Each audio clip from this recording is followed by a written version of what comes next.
Okay, so I think I'm understanding How you is he back sort of. up? I think I muted him. Let me see. That didn't work out. Yeah, it says he's muted, so I don't know.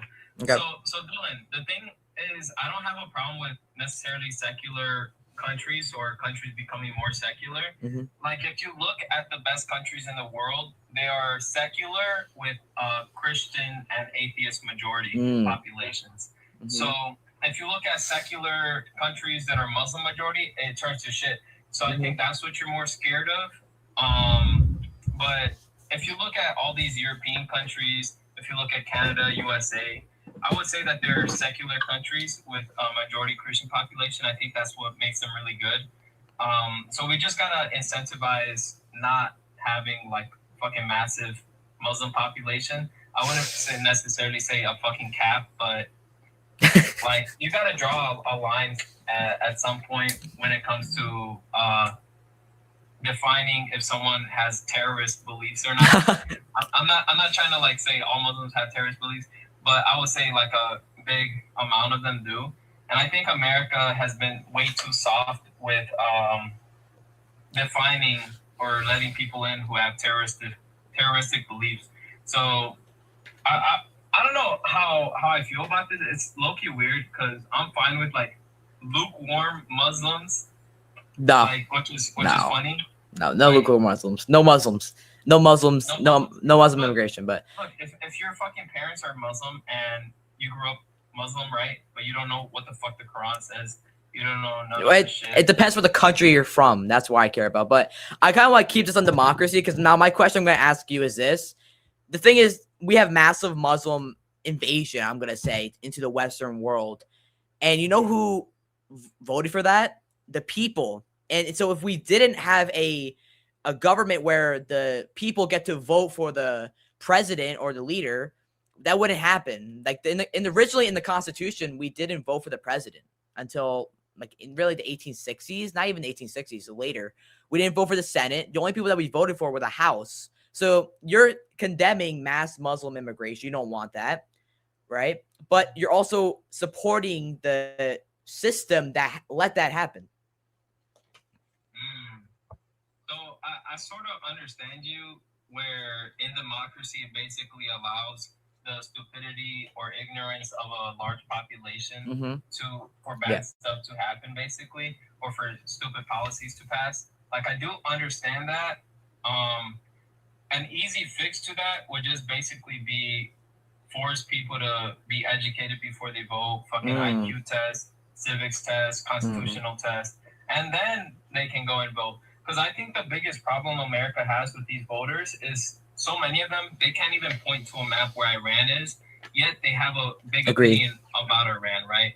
So I think easy fix, voter ID and constitution test, a fucking civics test, and IQ test. That's it. Then you can vote. Yeah, but I feel like, I mean, one, that isn't the most democracy claim you can make, but I do agree with you in this sense. But wouldn't it just be easier that hypothetically we have I get my government from Thomas Aquinas, right? Where we don't vote for, we have like a really loose aristocracy in a way, where we don't vote for the president or the Senate. So wouldn't it just be better in this system where we have a group of leaders who study politics, study theology and virtue and philosophy, and they run the country? Wouldn't that just be better than letting people who are like, even though they might pass the test, they're still really stupid and want massive Muslim immigration. Like anyone could pass a history test. I mean, it's not that hard. Anyone could pass a voter test or IQ test. It's not really that hard. The only way to stop this is to pretty much ban people voting for the president. So would you call yourself more authoritarian than libertarian? Yeah, by far. I'm right-wing authoritarian, yeah. Yeah, actually, I could tell. So something that I really like about democracy is even if fucking populations are stupid or whatever, it's still people having majority of the power. Like technically, we have power to vote, we have power to influence politics, right? And if we did what you wanted, it would just be giving more and more power to government, and then smaller amount of people controlling the government. Yeah. And then these small amount of people can get more easily influenced than what we already have right now. So more, it would technically turn into more Israeli control, whatever the country controls, because it's a lot smaller people in government if we do what you're wanting. Well, actually, I was saying democracy would be more, actually more tyranny in a way, because here's the thing. First of all, the things you're saying will never get passed. You know why? Because lobbying and stuff like that is evident amongst every democracy, right? Lobbying, wealthy control is evident in our own democracy right now. So saying that, like, well, it'll be more Israeli control, no, because my personal government would be Catholic, but it would be loosely Christian. People that are believe in the Apostles' Creed, wouldn't that wouldn't actually be pro-Israel, because most of Christians are anti-Israel, besides the evangelicals who are like, they have Israeli flags in their churches. But besides the point, I think that if you support democracy and also condemning, like, well, we don't want big APAC control in our government, you wouldn't be pro-democracy for that reason, because corporate lobbying. So look, when you keep on like bringing corporate lobbying, saying that we're not really gonna change the way I want it because of our government basically being controlled by lobbyists. The thing is, if you look at the past, America's population was very ignorant on lobbying. Our politicians have been being lobbied, right? Mm-hmm. But it's getting more and more unpopular. And the more unpopular it is, the more our citizens will go and vote for individuals who are basically anti-lobbying, anti-stock trades, anti-Israel, all this shit, right? Mm-hmm. And I think that's the way society works. And good thing about democracy, right? So I forgot who said this about like fucking hard times creating like tough people, sometimes creating tough people, whatever, right? And it's sort of like that. Americans are basically learning their lesson. They're like, oh shit, these people don't give a shit about me. I'm not benefiting. My life is not improving on this.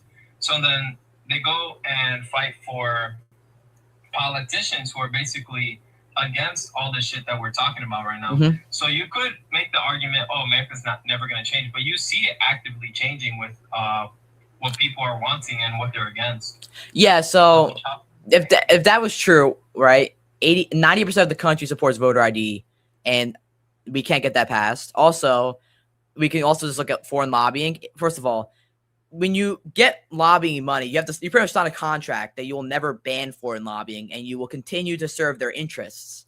So here's the thing. You know how hard it is to be a person with $200 million behind them, right? And you only have like $100K. We saw that with the James Fishback election. He got outspended 200 to 1, and look, he got blown out, right? Even though he was the better candidate, right? No, the thing is, I feel like James Fishback would have won if he didn't have credit allegations and if he didn't say that he was going to lynch someone. If it wasn't for those two things, bro, this guy would have had the cleanest run ever with zero controversy. He would just been like, oh, I'm anti-Israel, anti-lobbying, all this. People would have voted for him. He still got 10% of the votes in Florida. Yeah, right? But that was majority youth. That was the majority youth vote. The old boomers still didn't vote for him, and they still weren't voting for him. With those two massive controversies, he still got 10% of the vote. So I'm saying, like, because he texted me too on Instagram, and he was telling me that he wanted me to basically endorse him, post videos for him, and I'm like, I would, but like every time I mention you, my comments are full of, oh, he's a predator. Oh, he said he's gonna lynch someone. That's all people hear now. I feel like that was the biggest problem with him. Like, okay, if that was true, why would that? If it's because of the controversies, why would Donald Trump? Okay, what? Why would Donald Trump both times, or every single time he ran, he overwhelmingly won Florida, even though he's probably the most controversial president we've ever had in American history? Trump? Probably personality. Okay, well, James Fishback had a great personality. He lost. So he wasn't as charming as Trump, I would say. That's such a lie. No, James Fishback is not as charming as Trump, bro. Are you kidding me? I love what James Fishback says a lot of the times, but he was definitely not as charming as Trump. I don't think so. Listen, also, they ran on the same things, you know, they anti-immigration, you know, pretty much the same things, but you just saw that even if it's not James Fishback, I can give you other examples like Thomas Massey too. Wait. But Something just popped in my head. So you mentioned that it was the youth population who voted for James Fishback, right? So that is evidence that society is changing. It's the old boomers who are not changing, right? But it's the youth. So through time, this youth will end up voting for people like James Fishback. They will be the older generation, and they will influence their children to vote for people like James Fishback, and they would give the values that they grew up with to their kids, right? So I think that's evidence that society is changing. Well, here's the problem with that: our women are not having any kids because our women becoming more liberal, so less kids as evidence. So our country will not be as based as you think it will because our population won't grow as much. One, because there's just gonna be less dating. Because that's actually proof for me though. So it's liberals who aren't having kids, right? Yeah. But guess who is having kids? Conservatives. It's the traditional people, the conservatives, the Christians. All of them are having kids. We're gonna outbreed the liberals who don't want to have kids. The gay people, they're not gonna have kids. They're not gonna pass down their values to their children. So that's more evidence for me that America will change in the future. Yeah, but conservatives are barely having. I don't even think they have above replacement level births. No, like you don't need replacement level. You do because our population is decreasing. Reproduce the liberals, and that's it. Yeah, but it's not on mass levels either. You're acting like it's on mass levels. It's barely any. But sure, you could say over like maybe like a couple generations. But I think by that time, America will be collapsed if we don't get our act together in terms of like stopping immigration.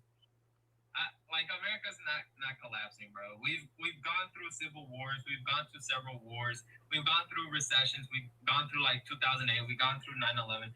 Like any problem, I feel like America's gonna fucking go through it. They're gonna fight through it, whether it's through civil war, whether it's through whatever. And I feel like conservatives will come out on top because we smash. Liberals get no pussy, and their fucking women don't want to smash. They're all gay. So. This is all good stuff for America. I only see like a bright future up ahead. I don't see America going downhill. Yeah, but that just depends if we get a immigration restrictionist who will impose these values. Now that's actually true. And the likelihood that we do get that is slim to none because 70 to 80% of Americans believe that immigration is good. And now this goes back to my problem with democracy. That is just but it's not even just one poll. It's like every single poll, right? And also, I mean, I've never been in a poll. I've never heard of anyone in a fucking poll. Yeah, but okay, Republicans are less, but they still believe that immigration is still a good thing. Matt, they still believe immigration is a good thing, right? And they don't believe immigration overall is a good thing. Economically, but not culturally. It's not a good thing. Economically, you can make the argument it's good, but culturally, it's not. It's in every way, immigration is good, but immigration with restrictions. So you can't just let in like fucking piece of shit people who don't follow American values. You're gonna let in the immigrant who's like, oh, I came here for the American dream. I want to learn English. I want to be an American. Yeah, come on in. That's good immigration. Yeah, so I do agree with that. Yeah, restricted immigration is good. Only like maybe like 250,000 people a year after the 10-year moratorium. But here's the problem with this. It'll never get elected. Again, 70 to 80% of people in America believe immigration is good. Amongst Republicans is 60% of believe mass immigration is good. And amongst Democrats is almost 90%, right? So they all believe like mass immigration is a really good thing. And so now when you have majority rule and democracy, you'll never get this passed. You know why you won't get this passed? Because they'll vote for candidates that see their ideology better, right? Whose party fits them more, right? So it will never get passed that we need this immigration restriction, right? In terms of Muslim countries and that. We'll never get immigration quotas. We'll never get a cap on immigration. And that's because democracy will never let it. Now, if we had an aristocracy or a Thomist aristocracy, we would be able to do that because we don't need to pass it through a Senate or appeal to people to get us in. So what you want is basically vote against the people. Mm-hmm. Yeah, because you believe that it'll inherently benefit the people. Yeah, so like I can just go in this like I can give you an analogy. Are you like pro majority? Like if the majority of people say something, we should do that. No. Okay, you're not pro democracy then. No, like I said, I'm pro democracy except for human rights. So our constitution, I don't think majority of people can ever overwrite the constitution. So if majority of people, let's say 90% of the population, turn into fucking anti-First Amendment, anti-Second Amendment, like I couldn't care less. Like you're not violating the Constitution. Wait, if you're anti-First Amendment, anti-Second Amendment, yeah, that's against the Constitution. What are you talking about? Yeah, I agree. So would you say that that's anti-democracy if I say I'm against 90% of the population saying that they're anti? No, because are you gonna let that person vote? But they can't vote against the Constitution. Oh, wait, so if they're against the Constitution ideologically, would they be allowed to vote? Yes, but not against the Constitution. Wait, so they can vote, but not against. How's that work? If they vote for a candidate that's citizens themselves cannot amend the Constitution. Oh, okay. So someone in Congress can't. So, So would you be against like amending? Congress can't really amend Constitution either. They can make small adjustments, like, oh well, our founding fathers actually they thought this specific thing. Like we saw that with birthright citizenship, right? So you can amend specific things and be like, well, our founding fathers thought this was only applying to like Africans. They didn't think about like Mexicans hopping the border and fucking ejecting a baby out, right? So then they can go and amend that amendment, right?